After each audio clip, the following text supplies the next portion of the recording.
नमो भगवते वासुदेवाय। अथ षष्ठो अध्याय। नारद जी के पूर्व चरित्र का शेष भाग। श्री सूत जी कहते हैं, शौनक जी, देवर्षि नारद के जन्म और साधना की बात सुनकर सत्यवती नंदन भगवान श्री व्यास जी ने उनसे फिर यह प्रश्न किया। श्री व्यास जी ने पूछा, नारद जी, जब आपको ज्ञानोपदेश करने वाले महात्मा गण चले गए तब आपने क्या किया? उस समय तो आपकी अवस्था बहुत छोटी थी। स्वयंभूव आपकी शेष आयु किस प्रकार व्यतीत हुई और मृत्यु के समय आपने किस विधि से अपने शरीर का परित्याग किया? देवर्षि, काल तो सभी वस्तुओं को नष्ट कर देता है, उसने आपकी इस पूर्व कल्प की स्मृति का कैसे नाश नहीं किया? श्री नारद जी ने कहा, मुझे ज्ञानोपदेश करने वाले महात्मा गण जब चले गए तब मैंने इस प्रकार अपना जीवन व्यतीत किया। यद्यपि उस समय मेरी अवस्था बहुत छोटी थी, मैं अपनी माँ का इकलौता लड़का था। एक तो वह स्त्री थी, दूसरे मूढ़ और तीसरे दासी थी। मुझे भी उसके सिवा और कोई सहारा नहीं था। उसने अपने को मेरे स्नेह पाश से जकड़ रखा था। वह मेरे योग क्षेम की चिंता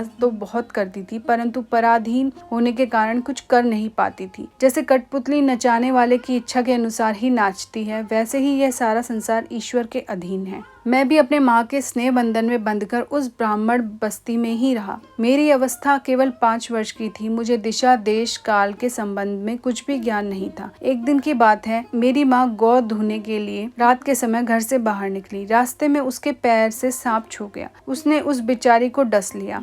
उस सांप का क्या दोष? काल की ऐसी ही प्रेरणा थी। मैंने समझा, भक्तों का मंगल चाहने वाले भगवान का यह भी एक अनुग्रह ही है। इसके बाद मैं उत्तर दिशा की ओर चल पड़ा। उस ओर मार्ग में मुझे अनेकों धन धान्य से संपन्न देश, नगर, गांव, अहीरों की चलती फिरती बस्तियां, खाने, खेड़े, नदी और पर्वतों के तटवर्ती पड़ाव, वाटिकाएं, वन, उपवन और रंग बिरंगी धातुओं से युक्त विचित्र पर्वत दिखाई पड़े। कहीं कहीं जंगली वृक्ष थे जिनकी बड़ी बड़ी शाखाएं हाथियों ने तोड़ डाली थी। शीतल जल से भरे हुए जलाशय थे जिनमें देवताओं के काम में आने वाले कमल थे। उन पर पक्षी तरह तरह की बोली बोल रहे थे और भौरे मंडरा रहे थे। यह सब देखता हुआ मैं आगे बढ़ा। मैं अकेला ही था। इतना लंबा मार्ग तय करने पर मैंने एक घोर गहन जंगल देखा। उसमें नरकट, बांस, सेठा, कुश, कीचक आदि खड़े थे। उसकी लंबाई चौड़ाई भी बहुत थी और वह सांप, उल्लू, सियार आदि भयंकर जीवों का घर हो रहा था। देखने में बड़ा भयानक लगता था। चलते चलते मेरा शरीर और इंद्रियां शिथिल हो गई। मुझे बड़े जोर से प्यास लगी। भूखा तो था ही। वहाँ एक नदी मिली। उसके कुंड में मैंने स्नान, जलपान और आचमन किया। इससे मेरी थकावट मिट गई। उस विजन वन में एक पीपल के नीचे आसन लगाकर मैं बैठ गया। उन महात्माओं से जैसा मैंने सुना था, हृदय में रहने वाले परमात्मा के उसी स्वरूप का मैं मन ही मन ध्यान करने लगा।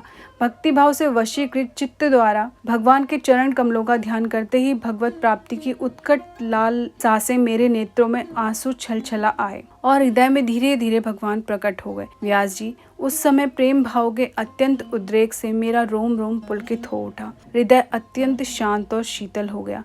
उस आनंद की बाढ़ में ऐसा डूब गया कि मुझे अपना और ध्येय की वस्तु का तनिक भी भान न रहा। भगवान का वह अनिर्वचनीय रूप समस्त शोकों का नाश करने वाला और मन के लिए अत्यंत लुभावना था। सहसा उसे न देख मैं बहुत ही विकल हो गया और अनमना सा होकर आसन से उठ खड़ा हुआ। मैंने उस स्वरूप का दर्शन फिर करना चाहा, किंतु मन को हृदय में समाहित करके बार बार दर्शन की चेष्टा करने पर भी मैं उसे नहीं देख सका। मैं अतृप्त के समान आतुर हो उठा। इस प्रकार निर्जन वन में मुझे प्रयत्न करते देख स्वयं भगवान ने, जो वाणी के विषय नहीं है, बड़ी गंभीर और मधुर वाणी से मेरे शोक को शांत करते हुए कहा, खेद है कि इस जन्म में तुम मेरा दर्शन नहीं कर सकोगे। जिनकी वासनाएं पूर्णतया शांत नहीं हो गई हैं, उन अधकचरे योगियों को मेरा दर्शन अत्यंत दुर्लभ है। निष्पाप बालक, तुम्हारे हृदय में मुझे प्राप्त करने की लालसा जागृत करने के लिए ही मैंने एक बार तुम्हें अपने रूप की झलक दिखाई है। मुझे प्राप्त करने की आकांक्षा से युक्त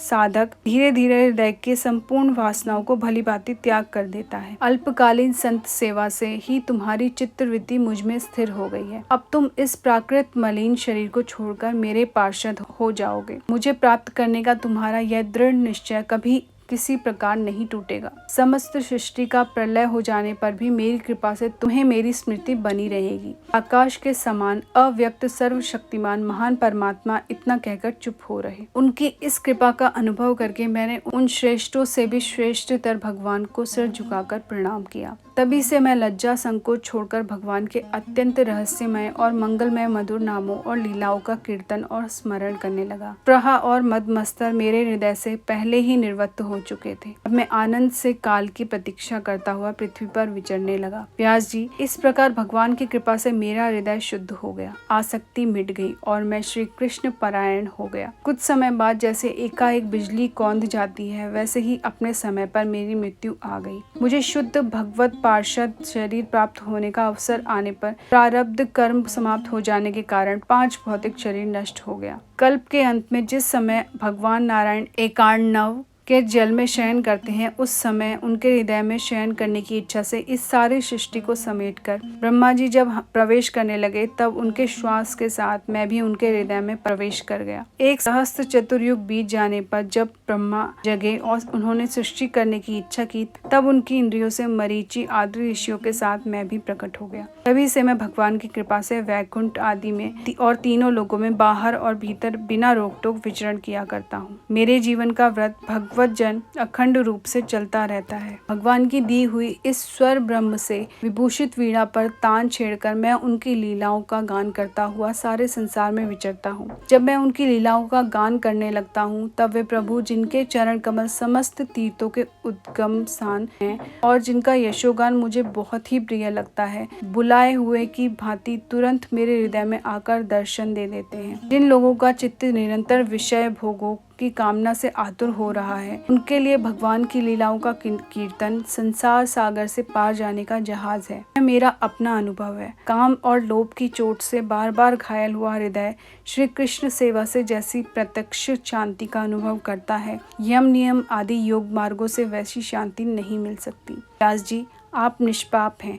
आपने मुझसे जो कुछ पूछा था वह सब अपने जन्म और साधना का रहस्य तथा आपकी आत्मतुष्टि का उपाय मैंने बतला दिया। श्री सूत जी कहते हैं, शौनकादि ऋषियों, देवर्षि नारद ने व्यास जी से इस प्रकार कहकर जाने की अनुमति ली और वीणा बजाते हुए सच्चिंत विचरण करने के लिए वे चल पड़े। आहा, ये देवर्षि नारद धन्य हैं, क्योंकि ये भगवान की कीर्ति को अपनी वीणा पर गा गा कर स्वयं तो आनंद मगन होते ही हैं, साथ साथ इस जगत को भी आनंदित करते रहते हैं। श्रीमद्भागवते महापुराणे पारमहंस्यां संहितायां प्रथम स्कंदे व्यास नारद संवादे 6ठो अध्याय। हरे कृष्णा।